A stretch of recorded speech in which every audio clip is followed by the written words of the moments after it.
Ya, Assalamualaikum warahmatullahi wabarakatuh. Ya, di sini saya akan menjelaskan tentang tritura atau tiga tuntutan rakyat, yaitu salah satu pelajaran di kelas 12 ini. Ya, sebelumnya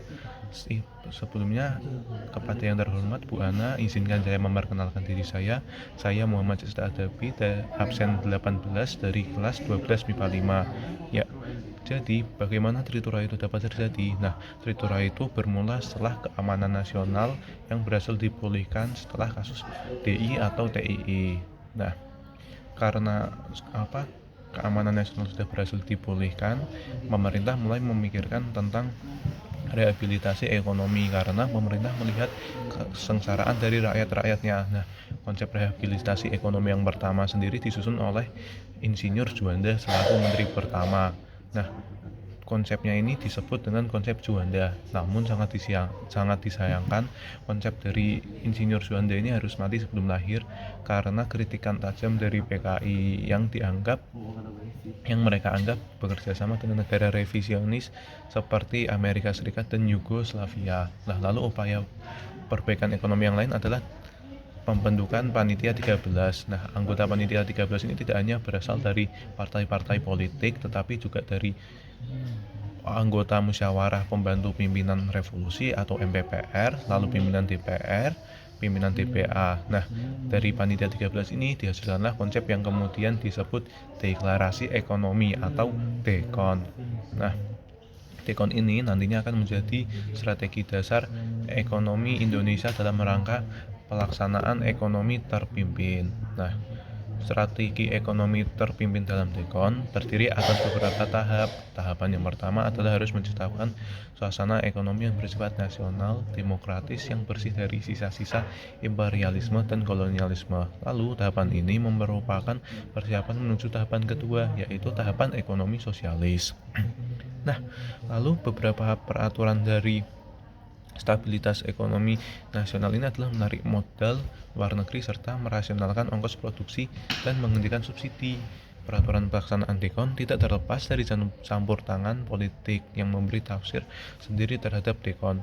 Lah, PKI sendiri termasuk partai yang menolak melaksanakan DEKON, padahal AIDED merupakan salah satu penyusunnya. Nah, selama yang melaksanakan bukan orang PKI, maka mereka akan terus mengkritiknya. Lalu 14 peraturan pemerintah yang sudah ditetapkan dihantam habis-habisan lagi oleh PKI. Insinyur Juanda dituduh PKI telah menyerah kepada kaum imperialis. Presiden Soekarno akhirnya menunda pelaksanaan peraturan pemerintah tersebut pada bulan September 1963 dengan alasan sedang berkonsentrasi pada konfrontasi dengan Malaysia.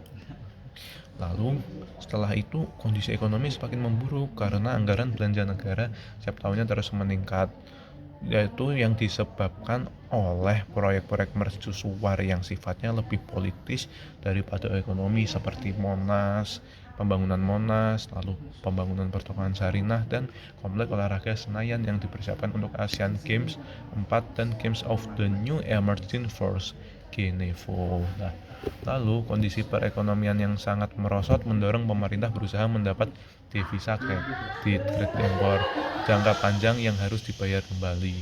Setelah 1 atau 2 tahun, Menteri Bank Sentral Yusuf Muda dalam memanfaatkan devisa kredit ini development khusus untuk menghimpun dan menggunakan dana revolusi dengan cara melakukan pengunutan terhadap perusahaan atau perseorangan yang memulai fasilitas kredit antara 250 juta sampai 1 miliar.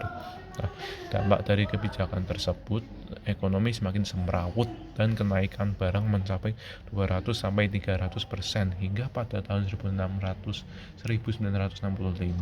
pemerintah mengeluarkan kebijakan bahwa pecahan mata uang 1000 uang lama diganti dengan uang 100 uang baru. Tindakan penggantian uang lama dengan uang baru diikuti dengan pengumuman kenaikan harga bahan bakar yang mengakibatkan reaksi penolakan masyarakat. Hal tersebutlah yang menyebabkan masyarakat dan mahasiswa turun ke jalan untuk menyuarakan tritura atau tiga tuntutan rakyat. Nah, jadi begitulah asal mula atau bagaimana terjadinya tritura di Indonesia. Sekian dari saya, apabila ada kekurangan atau salah kata, saya mohon maaf. Terima kasih. Wassalamualaikum warahmatullahi wabarakatuh.